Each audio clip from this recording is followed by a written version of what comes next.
Okay,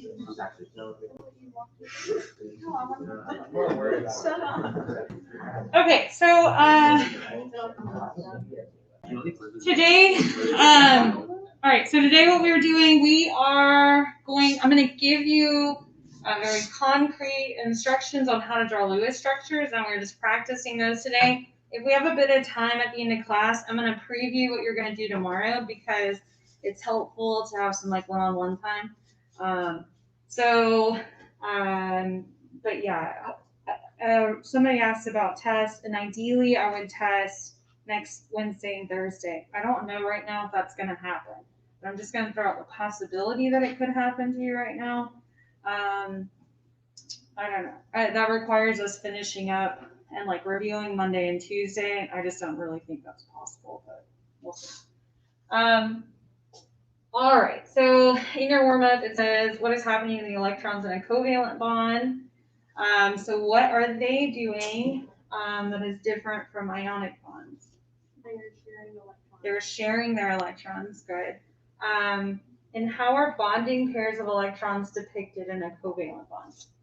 Draw a line to show them. Yes, good.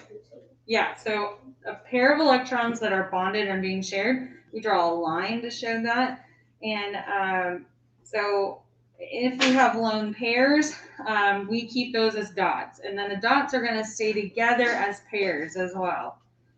All right, so what I'm going to do today, I'm going to hand your notes out, and then we will draw Lewis structures. It's not really like a PowerPoint kind of format today.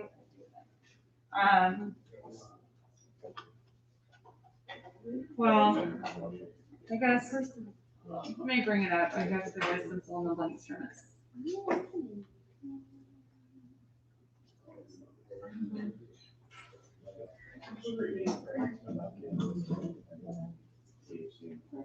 What'd you say?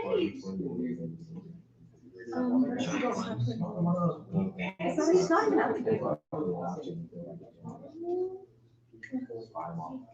It's actually not. Okay.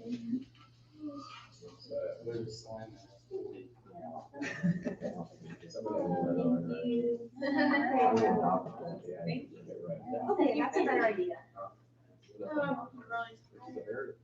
My brain is. I couldn't imagine. Do it.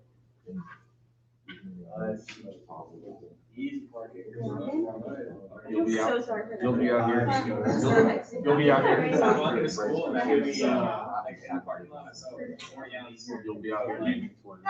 I swear. It was game. It was definitely game. My dad. It wasn't game, it was dire.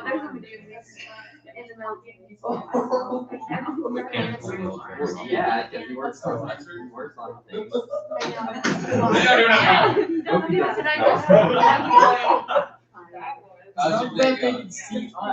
It's just a little funny.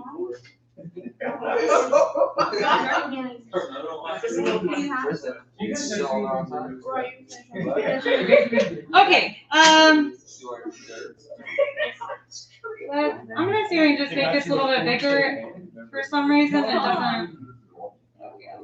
You know what? I'll do some applications. All right, if you can't see that really well in the back, then move closer to the screen. All right, so what we're going to do, these are the set of instructions, like our procedure for drawing every Lewis dot structure. You should follow these procedures and not the procedures that you've made up in your head. And that seems pretty like straightforward, but normally every year people just want to create their new way, okay? So follow exactly this protocol. Do you understand? Understand? Sorry. You understand or not? I'm so sorry. I think your other class is better. No, I was distracted. Regular class is easier, but I'm trying to take notes, Dylan. Anyways, okay, moving on. So All right, the first thing that you need to do when we are drawing Lewis dot structures, okay, we need to look at that molecule and decide which of the atoms will be central. If there are only 2 atoms, then it's just going to be like a line. Do you understand? Like, you don't have a central atom if there is only 2 atoms in the structure. But if there is more than 2 atoms, you need to figure out which one is central. And then go ahead and predict the arrangement of the atoms. Now, the way that we do that is looking at electronegativity. The least electronegative atom will be your central atom. And hydrogen and fluorine will always be terminal atoms, meaning on this like outside, okay? So the way that we decide if something is central, we are going to take a look. Do you see the bright yellow periodic table by you? If you turn it over on the back, we're looking at the table of electronegativities down here. She said yellow. If you're digital learning today, I'll post, and for you guys tomorrow, I'll post a table of electronegativities on the assignment page. So we need to decide which one is least electronegative. So we use this chart here. Do you see how the values range from like point something to 4.0? Do you see that? Yes, the values here. Literally, if it's lower, the number is lower, that's what's central, okay? The next thing that we're going to do is, and this is going to be different than what we did yesterday, like you guys did Thursday or the other class did yesterday. We are going to count total number of valence electrons for the structure. So that means you have to add up the number of valence electrons that each atom brings to the structure. After you've predicted where the atoms will be located, after you've counted number of valence electrons, go ahead and connect everything to the central atom. So we're going to use single bonds for that, which again are 2 atoms. And then you complete the octets of the atoms outside. We always put dots around the terminal atoms first, okay? Single bond everything in the central atom, then put electrons all on the outside. If you have electrons left over, if and only if that happens, then you put them on the central atom. After you've done that, then you make sure the octet rule, which means what? All atoms want how many valence electrons? 8 valence electrons. You make sure each of these atoms have an octet. And so if they do not, all right, this is like the trickiest part, but this is an if necessary step, okay? Number 5, if necessary. If they don't have an octet, then you take a pair of electrons from an outside atom and pull it in for a double or triple, like one pair is a double bond and an additional pair is a triple bond, okay? You only do that if the octet rule is not satisfied, okay? A lot of people, when they start doing this, the first thing they do is start drawing double and triple bonds. That's not going to happen majority of the time, okay? Got it? So we're going to go through this set of steps with some example problems. And really, the only, the best way to go about learning this is just to kind of like jump right in, try to figure it out. So,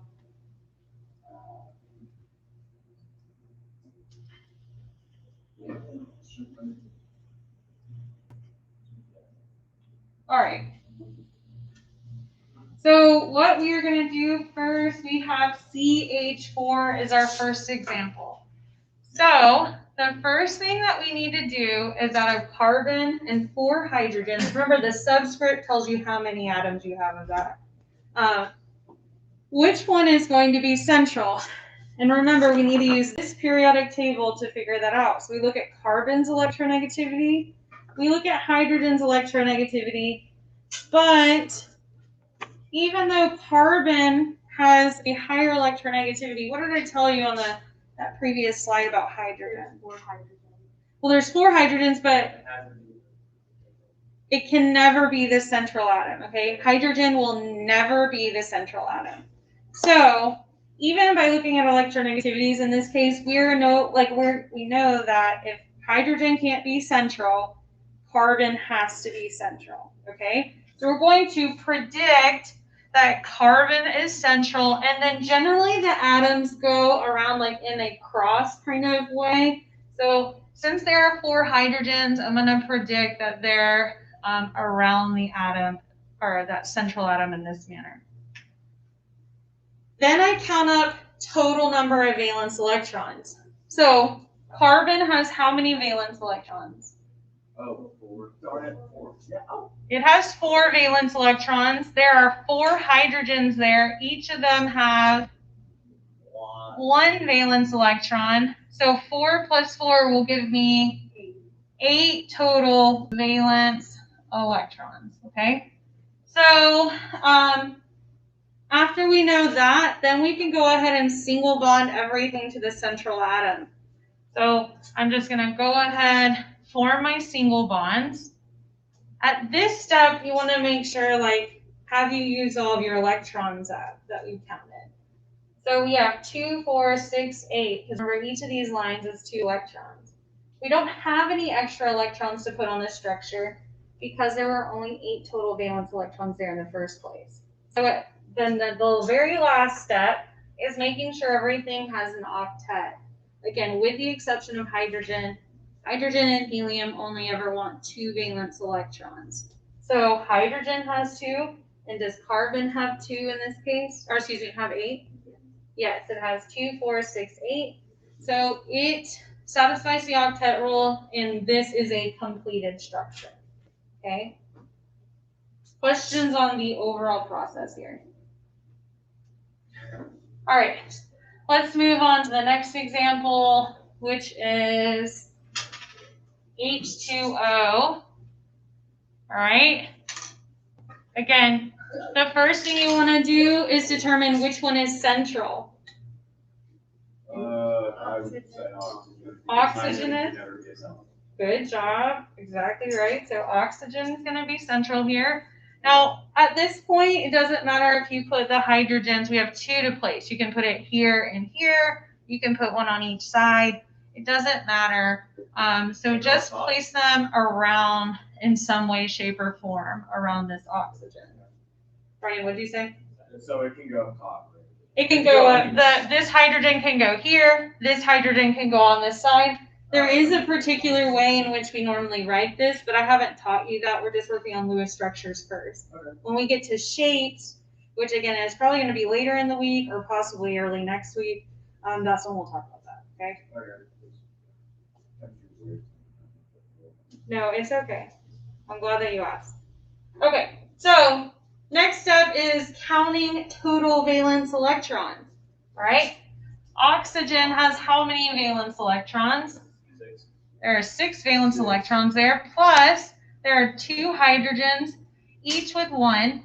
So that gives me again a total of 8 valence electrons. Okay?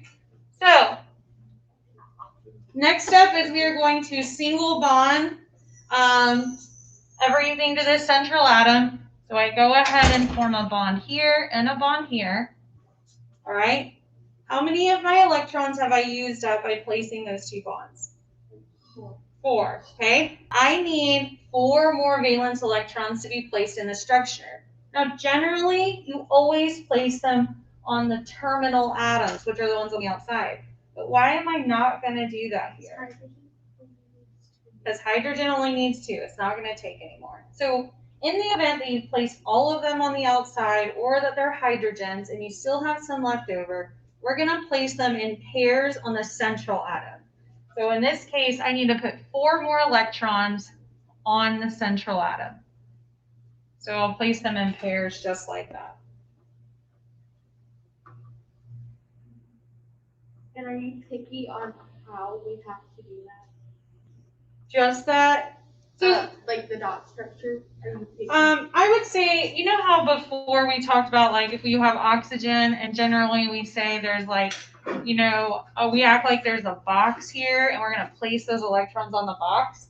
Kind of the same thing. Okay. So we're going to make our bonds like, kind of like T-shaped on this. So we generally put them on the faces of that box.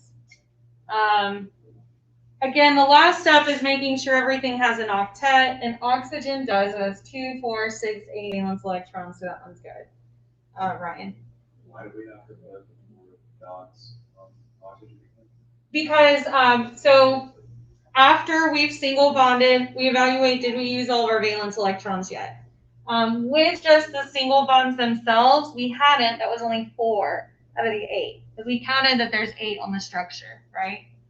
So, sorry, that bothered me that I touched that. So then, normally you would put the extras on the hydrogens, okay, or the terminal atoms. But since it's hydrogen itself, it won't take any extras. So then we place any other extras on the central atom. Okay, so that's why I put the 4 extra on the central atom. Does that make sense? I think if you see at least one more example, it'll resonate, okay? I kind of, well, I want to make sure I give you one where you can see, well, we'll figure it out. All right. NH3 is the next example, right? All right. Predict which one is going to be central. Nitrogen is, okay. And then we're going to predict that the hydrogens are around it. There are 3 of them. Place them on 3 sides. It does not matter which sides you put them on. I generally in this structure always place them like this for no apparent reason at all. So, you're just predicting at that point. Here we're then going to count total electrons. So how many electrons does nitrogen bring to the structure? 5. Plus, there are 3 hydrogens, each with 1. So again, that gives me a total of 8 valence electrons, okay? So, what's my next step? I'm going to do single bonds all into the central atom. So that uses 2, 4, 6 valence electrons, okay? I have 2 additional electrons to put on the structure. Are they going to go on the hydrogens? No. No. So since I can't put them on the terminal atoms first, I then put them on the nitrogen. So there will be a pair of electrons here. Do they have to go in pairs? Like if you only have 2 hydrogens and you had the 2 extra platforms? They generally stay in pairs. Okay. There are some cases that they don't, but majority is when they do. That makes sense. You spend 2 atoms, or 2 electrons. Okay. Yes. Yeah. Okay. So let's try our last example. If we need to try one more together, then that's fine. Some people just are ready to move on after so many. So we have CO2. Now this is a little bit different. The other ones have had hydrogen in it, so they've been pretty straightforward. This one is not. So look at your electronegativities and tell me which one is going to go in the center, the carbon or one of the oxygens? Carbon. The carbon, well, okay, good. Because it has a smaller electronegativity. So I'm going to predict that carbon goes in the center and the oxygens are going around it. At this point in time, it does not matter again if you put the oxygen here or here. Later we'll understand why it actually looks like this in real life, but I haven't taught you that. So,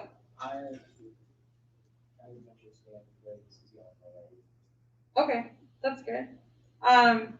So we're going to count up total valence electrons. How many does carbon bring to the structure? 4 valence electrons, plus there are 2 oxygens here. Each that has 6 valence electrons. So this is 12 plus 4 will give me 16 total valence electrons, okay? So, now we go, what's my next step? Single bond everything together. So we're going to do that. That is only 2 4 valence electrons. We still have 12 left over. Where are we going to place them first? Yeah, we're going to place, it doesn't matter if you start on the left or right, but you should put them on the outside atoms first as long as they aren't hydrogen. So I have 12 atoms to place. They go 2, 4, 6, 8, 10, 12. Okay? So I managed to use up all of my valence electrons by placing them around oxygens. This is that if necessary step, okay? Even though I've used up all my valence electrons, I still need to make sure all of these atoms have octets. Do both of the oxygens have an octet? Yes. They do, because I have 2, 4, 6, 8. They're sharing this pair, so that makes it an octet. Does carbon have an octet? Carbon only has 2, 4 valence electrons. So if we don't have 8, what we're going to do is we're going to take a pair of electrons from one of the outside atoms and move it so that it's sharing that. So what that looks like is I'm going to take this pair of electrons, and honestly, it doesn't matter which one it is, and I'm going to move it and form a double bond there. Okay? And so when I do that, what this ends up looking like is, so far, by only moving one pair of electrons,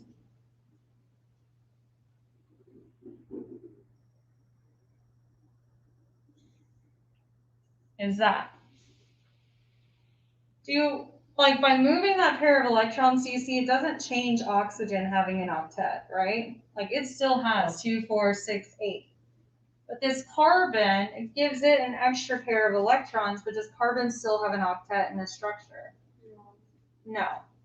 So what we do again is if it still doesn't have an octet, grab another pair from a different atom and pull it in for another double bond. So when we do that, the structure ends up looking like